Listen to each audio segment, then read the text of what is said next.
అది మల్లెలు బుట్టలతో వంపినట్టు పడిపోతుంది నీరు, తెల్లగా కింద శివలింగం ఉంటుంది, ఆ శివలింగం మీద పడతాయి వచ్చి. అక్కడ చంద్రావతి కూర్చుని మల్లె పూలతో పూజ చేసింది అంటారు. అందుకే ఇప్పటికీ మల్లెపూల్లాగే పడుతుంది మల్లెల తీర్థం అని.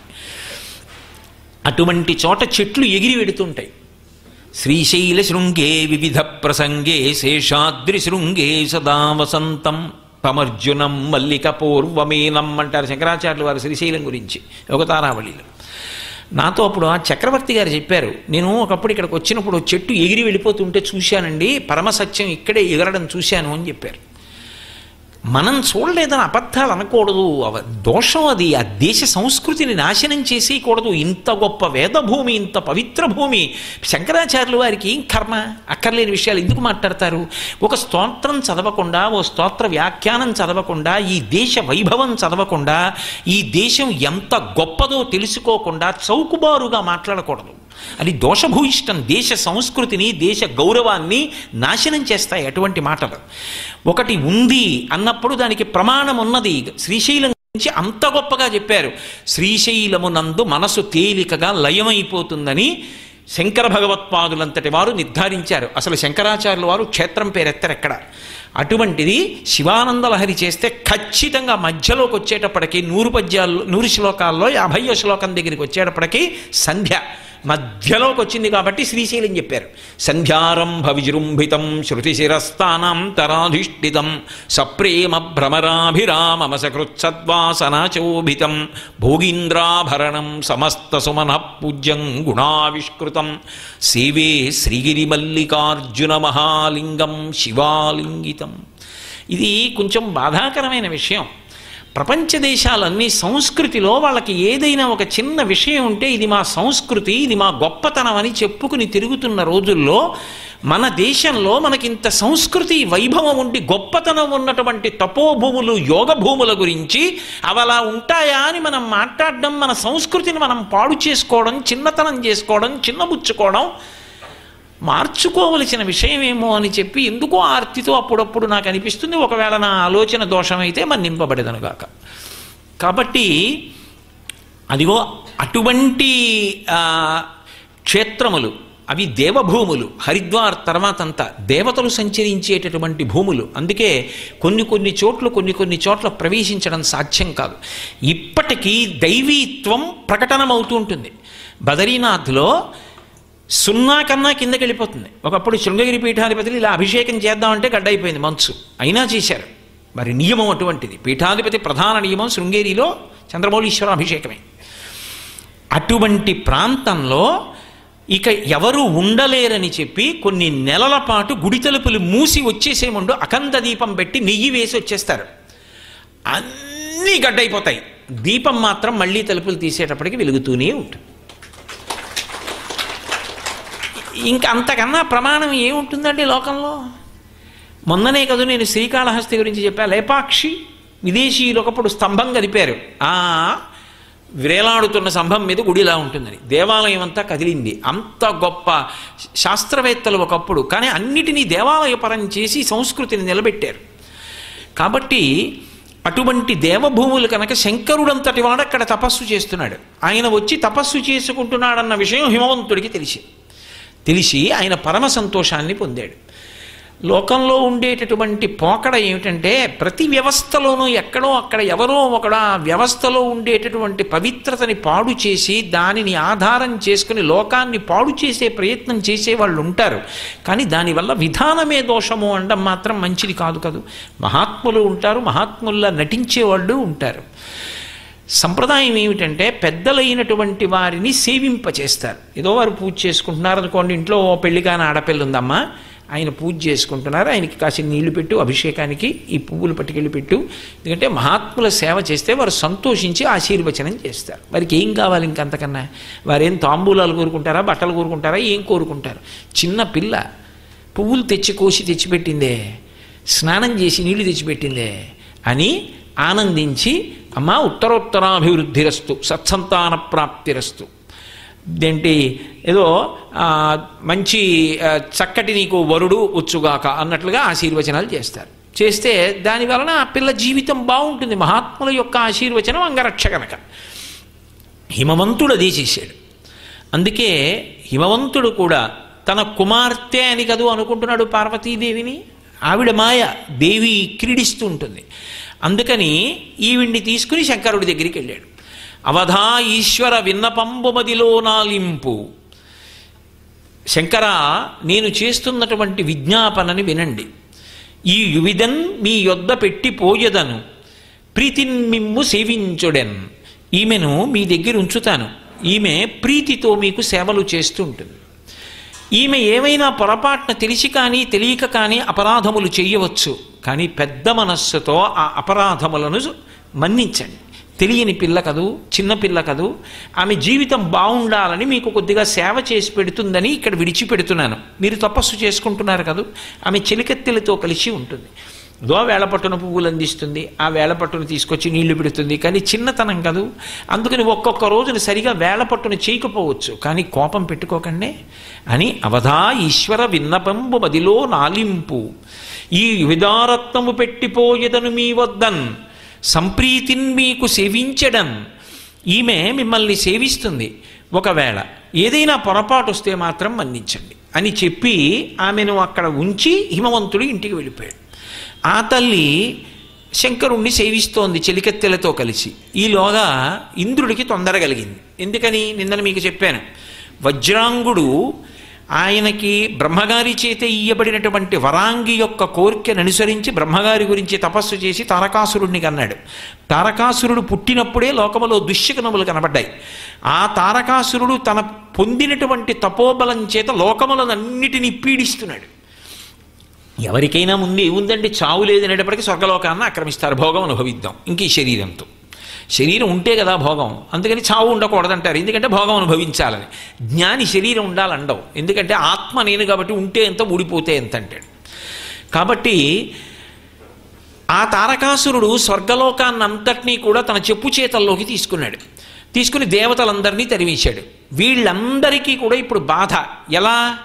తారకాసురుడు సంహరింపబడాలి అంటే పార్వతీదేవికి పరమశివుడికి కుమారుడు కలగాలి. ఎందుకని? తారకాసురుడు వరం అడిగాడు. శంకరుని యొక్క వీర్యము స్ఖలనమైతే, పార్వతీదేవి సంబంధము లేకుండా కుమారుడు కలిగితే, శంకరునకే కుమారుడు కలిగితే ఆయన యొక్క తేజస్సుకి, ఆ కుమారుడు వచ్చి నా మీద బాణం వేస్తే అప్పుడు నేను మరణిస్తానన్నాడు. మరి పార్వతీ పరమేశ్వరుల యొక్క దాంపత్యంలో ఆమె తప్ప ఆయన యొక్క తేజస్సు కదిలేటట్టుగా చెయ్యగలిగిన వాడెవరు? అందుకని ఈ తల్లిని వినియోగించి అవకాశం చూసుకుని పార్వతీ పరమేశ్వరులు ఇద్దరి మధ్య మోహం కలిగేటట్టు చెయ్యాలి. ఇద్దరు ఒండరులు ఒకరి పట్ల ఒకరు ఆకర్షితులు కావాలి. ఆకర్షితులైతే పరమశివుడు మళ్ళీ ఈవిడ్ని వివాహం చేసుకుంటాడు. కళ్యాణం అయితే వాళ్ళిద్దరి మధ్య ప్రేమ అంకురిస్తే, ఆయన తేజస్సు కదిలితే ఆయన అనుగ్రహం, అది పార్వతీదేవి యొక్క సంపర్కము చేతన కాదా విడిచిపెట్టండి, ఆయన అనుగ్రహం కలుగుతుంది, కుమారుడు పుడతాడు. ఆ కుమారుడు దేవసేనకి ఆధ్యక్షం వహిస్తే తారకాసుర సంహారం అవుతుంది. కాబట్టి ఇప్పుడు వీళ్ళందరూ కూడా తొందరపడ్డారు. ఎలాగైనా సరే శంకరుడికి పార్వతీదేవి యందు అనురక్తి కలగాలి, ఆమెని కామంతో చూడాలి అని వాళ్ళ కోరిక. ఆయన తపస్సు ఎందున్నాడు. ఆమె ఏమీ తెలియని పిల్లల ఒక కన్య, తండ్రి అదుపులో ఉన్నటువంటి కన్య ఎంత పవిత్రమైనటువంటి జీవనం చెయ్యాలో అంత పవిత్రమైనటువంటి జీవనాన్ని ఆమె చేస్తూ ఏమీ తెలియని దానిలా ఆమె ప్రవర్తిస్తోంది. అందుకని ఆయన మన్మధుణ్ణి పిలిచాడు. పిలిచి పురహరునకు అద్రిజకును బరగన్ ప్రభవించునట్టి బలిజుడు ఈ తారకునిన్ పరమార్చుగాన అద్రికన్యకకు పురహరుని కూర్చి కీర్తి బడయుము మదన అన్నాడు. ఈ పురహరుడికి అంటే శంకరుడికి, అద్రిజ అంటే పర్వతరాజు యొక్క కుమార్తె పార్వతీదేవికి సంతానము కలిగితే తప్ప తారకాసుర సంహారం కాదు. అందుకని పరమశివుడు పార్వతీదేవి యందు అనురక్తుడయ్యేటట్టుగా నువ్వు ప్రయత్నం చెయ్యి. నువ్వు మన్మధుడివి కదా, నువ్వు బాణములు వేశావనుకో అవతల వారి యందు అనురక్తి కలుగుతుంది. కాబట్టి నువ్వు వెళ్ళి శంకరుడి మీద బాణాలు వేయి అన్నాడు. అంటే మన్మధుడు అన్నాడు, నేనేమిటి, పరమశివుడంతటి వాడి మీద పువ్వుల బాణం వేయడం ఏమిటి, ఆయనకి కామం కలగడం ఏమిటి, ఆయన పార్వతీదేవి యందు అనురక్తుడు కావడం ఏమిటి, ఆయన ఊరుకుంటాడా? ఆయనే సామాన్యుడా? పుండరీకాక్షుని పుత్రుండనయ్యుండి ఇభచర్మధరుపైకి ఎట్లు పోదు, పోయిన అద్దేవు భూరి ప్రతాపాగ్ని మెరయంగ నా తేజమెందు నిలచు. నిలచిన మహాదేవు మూర్తిని కనుగొని ఎదురి విజృంభించి ఎట్లు ఒత్తు, వచ్చిన మా తండ్రి వావిరి కోపించి ఏ చూచు చూపునో అనుచు వెరతు, వెరతునయ్య ఎన్ని విధముల చెప్పిన కొలది కాదు నాక గోచరంబు, నిక్కమివ్విధంబు నియాన దేవేంద్ర మృగకులేశునోర్వ మృగము వశమే. ఎంత అద్భుతమైన పద్యం చెప్పించారు. మన్మధుడు అన్నాడు, ఆయనేం తొందరపడి వెళ్ళిపోలేదు. పుండరీకాక్షుని పుత్రుండనయ్యుండి ఇభచర్మధరుపైకి ఎట్లు పోదు. నేను శ్రీ మహావిష్ణువు యొక్క కొడుకుని, మనసిజుడని పేరు, ఆయన మనస్సులోంచి వచ్చాడు. కాబట్టి నేను శ్రీ మహావిష్ణువు యొక్క కుమారుణ్ణి, విష్ణువు యొక్క కుమారుడనయ్యుండి పరమశివుడి మీదకి యుద్ధానికి వెళ్ళనా?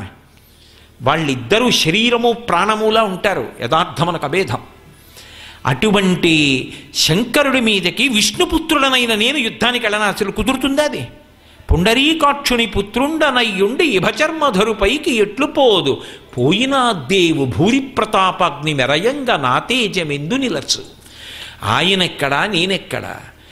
ఆయనే నిలబడితే ఆయన తేజస్సుతో ఏ సామాన్యమైనటువంటి స్వరూపం ఆ యుద్ధం వచ్చి నిలబడితేది. ఓం నమో భగవతే సదాశివాయ సకలతత్వ విదూరాయ సకల లోకైకకర్త్రే సకల లోకైకహర్త్రే సకల లోకైక సంహర్త్రే సకల లోకైక సాక్షిణే సకల లోకైక గురవే సకల జగదభయంకరాయ శశాంక శేఖరాయ శాశ్వత నిజావాసాయ నిరావాసాయ నిరాభాసాయ నిరాతంకాయ నిష్కలంకాయ నిష్ప్రపంచాయ నిర్ద్వంద్వాయ నిస్సంగాయ నిర్మమాయ నిర్మలాయ నిర్గుణాయ నిరుపమ విభవాయ నిత్యశుద్ధ బుద్ధ పరిపూర్ణ సచ్చిదానందాద్వైత పరమ ప్రకాశాయ పరమతేజో ప్రకాశాయ అని ఆయనే కానీ ఉవ్వెత్తున లేచి నిలబడి ఆయుధములనన్నిటినీ పట్టుకుని వీరభద్రావతారంతో నిలబడ్డాడనుకోండి, మహాభైరవ కాలభైరవ ప్రచండ భైరవుడు కింద నిలబడితే ఆయన ముందు నిలబడగలిగిన వాడు ఎవడుంటాడు? కాబట్టి ఆయనతో నేను యుద్ధం చేయనా? అది సాధ్యం అవుతుందా? ఇభచర్మధరుపైకి ఎట్లు పోదు, పోయిన అద్దేవు భూరి ప్రతాపాగ్ని మెరయంగ నా తేజమెందు నిలతు. నిలచిన ఆ మహాదేవు మూర్తిని కనుగొని ఎదిరి విజృంభించి ఎట్లు ఒత్తు. అసలు నిజంగా నేను ఆయన మూర్తి అలా పెరిగిపోయి నిలబడితే చూసి తట్టుకుంటానా? తట్టుకుని నిలబడ్డాననుకో, ఇంక తిరిగి వస్తానా యుద్ధం చేస్తే? ఇక రావడం కల్లా తిరిగి రాను. ఆయన పాశుపతాస్త్రం ఉన్నవాడే, ఆయన బాణానికి నేను తట్టుకుంటానా? వెనక్కి రాను. ఒకవేళ వచ్చానుకో, పరమశివుణ్ణి గెలిచాను, ఆయనకి కామం కలిగేట్లు చేశాను, తిరిగి వస్తే వచ్చిన మా తండ్రి వావిరి కోపించి ఏ చూచు చూచునో అనచు వెరతు. నేను ఇంట్లోకి వస్తుంటే మా నాన్నగారు శ్రీ మహావిష్ణువు గుమ్మం దగ్గర నిలబడి శంకరుడి మీద బాణం వేశావా, వేసి ఆయనకు కామం కల్పించావా అని ఆయన నా వంక ఇలా చూస్తే నేను తట్టుకుని గుమ్మం దాటడమే. వెరతునయ్య ఎన్ని విధముల చెప్పిన, నువ్వు ఎన్ని మాటలు చెప్పు నాకు భయమే. వెరతునయ్య ఎన్ని విధముల చెప్పిన కొలది కాదు నాక గోచరంబు. ఇదేం చిన్న పని కాదు. నువ్వు నన్ను నిష్కారణంగా పంపిస్తున్నావు, ఈ పని అవ్వదు, నిష్కారణంగా పోతాను నేను. మృగకులేశునోర్వ మృగము వశమే. ఎక్కడైనా లోకంలో జింక సింహం మీద యుద్ధానికి ఎడుతుందయా? అవలీలగా పంజాతో కొట్టేస్తుంది. ఆయన పంచాస్యం, 5 ముఖములు ఉన్నవాడు, సజ్జోజాత అఘోర తత్పురుష వామదేవ ఈశానములని. సింహానికి పంచాస్యమని పేరు. పంచ అంటే 5 ముఖముల సింహానికి ఎక్కడున్నాయండి అనుకోకూడదు. పంచ అంటే విశాలమైన అని. పంచపాత్ర అంటాం. పంచపాత్ర అంటే 5 పాత్రలు పెట్టారా మీరు? కాదు. పంచపాత్ర అంటే పైన విశాలంగా ఉండి మధ్యలో సన్నగా ఉండి కింద మళ్ళీ కొద్దిగా విశాలంగా ఉంటుంది. ముఖం విశాలంగా ఉంటే పంచపాత్ర. అంటే కానీ 5 పాత్రలు పెట్టారని కాదు దాని అర్థం. పంచాస్యము, ముఖము విశాలమైనది అని. పంచాస్యము 5 ముఖములు ఉన్నవాడు, సజ్జోజాత ఘోర తత్పురుష వామదేవ ఈశానములు ఉన్నవాడు సింహము, పర్యాయ బలం. కాబట్టి సింహం మీదకి మృగం ఎడుతుందా? జింక. నేను ఆయన మీదకి యుద్ధానికి వెళ్ళనా? వెళ్ళి యుద్ధం చేసి తిరిగి రానా? అయ్యే పనే. అంటే ఆయన అన్నాడు, పొందుగాని పనికి పొమ్మందు నీ నిన్ను ఇంత చింత పనికి ఆలోచనలు ఎలా? అసలు అది జరిగే పని కాకపోతే నేను పంపిస్తానయ్యా? ఎందుకు ఇంత ఆలోచన చేస్తున్నావు? నువ్వు తప్పకుండా వెళ్ళు. తారకాసురు బాధమాన్పి కీర్తి బడయుమయ్య. నువ్వు వెళ్ళి బాణాలు వేస్తే పార్వతీ పరమేశ్వరుల మధ్య ప్రేమ అంకురిస్తే కుమారుడు కలిగితే, ఆ కుమారుడి వలన తారకాసుర సంహారం కలిగితే, దేవతలందరూ సంతోషపడితే దానికి కీర్తి అంతా కూడా మన్మధుడికి కట్టబెట్టబడుతున్నప్పుడు నువ్వు కీర్తి వహించావు. కాబట్టి నా మాట విను, బయలుదేరన్నాడు. ఆయన పాపం చాలా దిగులు చెందాడు. ఆయన ఏం వెంటనే వెళ్ళలేదు. ఆయన చాలా దిగులుగా వెళ్ళి ఇంట్లో కూర్చున్నాడు. కూర్చుంటే రతీదేవి వచ్చి ఆవిడంది, ఎందుకు అలా ఉన్నారు? మన్మధుడు అంటేనే సంతోషంగా ఉంటాడు. అలాంటిది ఆయన దిగులుగా ఉండడం ఏమిటి? ఆయన బాణం పడితే సంతోషం, ఆయన సంతోషం. అటువంటిది ఆయన దిగులుగా ఉండడం ఏమిటి? అందుకని రతీదేవి అడిగింది, ఏమిటి అంత దిగులుగా ఉన్నారు ఎందుకని అడిగింది. అయితే ఆయన అన్నాడు, శంకరుడు తపస్సు చేస్తున్నాడు హిమాలయాల మీద, పార్వతీదేవి పరిచర్య చేస్తోంది, దేవేంద్రుడు నన్ను పిలిచి ఆజ్ఞాపించాడు, నీకు వసంతుడిని తోడు పంపిస్తాను, నువ్వు వెళ్ళి పరమశివుడి మీద పుష్పబాణాలు వేయమంటున్నాడు. ఎలా? నేను వెళ్ళి వేసి ఆయన్ని ఓడించడం నా తరం అవుతుందా అన్నాడు. వెంటనే రతీదేవి అంది, ఏమని చెప్పవచ్చు? అతడెంతటి వాడని పల్కవచ్చు. ఈ భూమియు ఆకాశంబు జలపూరము అగ్ని ఆత్మయున్ గాలియు సోముడున్ ఆతడు తాను బ్రహ్మయున్ తామరసాక్షుడున్ అతని తత్వము కానరు నీకు శక్యమే. ఏమనుకుంటున్నావు శంకరుడంటే? ఏమని చెప్పవచ్చు? అసలు ఏమని చెప్పచ్చు పరమశివుడి గురించి? ఏమని చెప్పవచ్చు? అతడెంతటి వాడని పేర్కొనవచ్చు. ఆయన ఎంతటి వాడో చెప్పడం ఎవరికి కుదురుతుంది? ఆయన గొప్పతనం చెప్పగలిగిన వాడు ఉంటాడు ఆ లోకంలో? మహామహులకి సాధ్యం కాలేదు. ఇంకా నువ్వు ఆయన మీదకి యుద్ధానికి ఎడతావా? ఆయన ఎవరో తెలుసా? ఈ భూమియు ఆకాశంబు జలపూరము ఆత్మ అగ్నియున్ గాలియు సోముడున్ తామరసాక్షుడున్ ఆతడు తాను. ఆయనని ఎదిరించి నిలబడగలిగినటువంటి వాళ్ళు భూమి ఆకాశము అగ్ని నీరు నిప్పు ఎవరికీ సాధ్యం కాదు. అటువంటిది నువ్వు వెళ్ళి ఆయన మీద బాణం వేస్తావా? ఒక్కనాటికి వెళ్ళకున్నా ఐదోతనంతో చెలగాటం ఆడుతున్నావు. తప్పదు, వెళ్ళి తీరాలన్నాడు. నేను వస్తాను పదండి. రతీదేవి కూడా బయలుదేరింది. రతీదేవి, మన్మధుడు, వసంతుడు అందరూ బయలుదేరారు. అకస్మాత్తుగా వసంత ఋతువు కింద మారింది. చైత్ర శ్రీమాన్ యమ్మాస పుణ్య పుష్పితకానన యవ్వరాజ్యాయ రామస్య సర్వం మే ఓపకల్ప్యతాం అంటారు. మనసంతా కూడా పరవశం పొందేటట్టుగా ఒక్కసారి వసంత ఋతువు వచ్చి ప్రకృతి అంతా మంచి శోభస్కరంగా మారిపోయి, పరమశివుడు తపస్సమాధిలో ఉన్నాడు. ఆయన ఏదో బహిర్ముఖుడయ్యాడు. పార్వతీదేవి దగ్గరికి వచ్చింది, ఏదో పూల సజ్జ అందిస్తోంది. అదే అదునుగా చేసుకున్నాడు. బాణం వేస్తే మన్మధుని యందు కామము ప్రకోపిస్తుంది. అప్పుడు ఆయన పార్వతీదేవి వంక చూస్తే ఒండురుల యందు అనురక్తి కలుగుతుందని జాగ్రత్తగా కూర్చుని, ఆయనది చెరుకు విల్లు, ఆ చెరుకు విల్లు బాణాన్ని సంధించి పుష్పబాణాన్ని విడిచిపెట్టాడు. తిన్నగా వెళ్ళి శంకరుడి మీద పడింది. ఆయన యందు తటాలున వికారం కలిగింది. వికారం కలగ్గానే ఆయన అంతఃపరిశీలనం చేశాడు. నేను తపస్సు ఎందుండగా నా మనస్సు ఎందు వికారం ఎందుకు కలిగింది అని. ఎవడో హద్దు మీరాడు అని చూశాడు, ఇక్కడెక్కడైనా మన్మథుడున్నాడా అని. పొదచాట్న కూర్చుని రెండో బాణాన్ని వింటినారికి తొడిగి లాగుతున్నాడు. భుగభుగమను పెనుమంటలు భగభగమని మండనంత బ్రహ్మాండంబుల్ దిగుదిగులు దిగులు దిగులన తెగిమరుపై చిచ్చుకన్ను దేవుడు ఇచ్చాను. హద్దు మీరావు. ఏమిటి చేసిన తప్పు మన్మథుడు? దేవకార్యమేగా చేస్తున్నాడు. కుమార సంభవం జరిగితే తారకాసుర సంహారం కదా జరుగుతుంది. అంటే నేను ఒక్క మాట చెప్తాను, పవిత్రంగా అర్థం చేసుకోండి. అంతకన్నా మాట్లాడడం నా చేత కాదు, ఎవరికీ సాధ్యం అవుతుందని నేను అనుకోవట్లేదు. కానీ నాకన్నా పవిత్రంగా మాట్లాడగలిగిన పెద్దలు ఉండొచ్చు. ఒక్క మాట చెప్తాను. ఉమాకాంతాయ కాంతాయ కామితార్థప్రదాయిని శ్రీగిరీశాయ దేవాయ మలినాథాయ మంగళం. సర్వం శ్రీ ఉమామహేశ్వర పరబ్రహ్మార్పణమస్తు. స్వస్తి.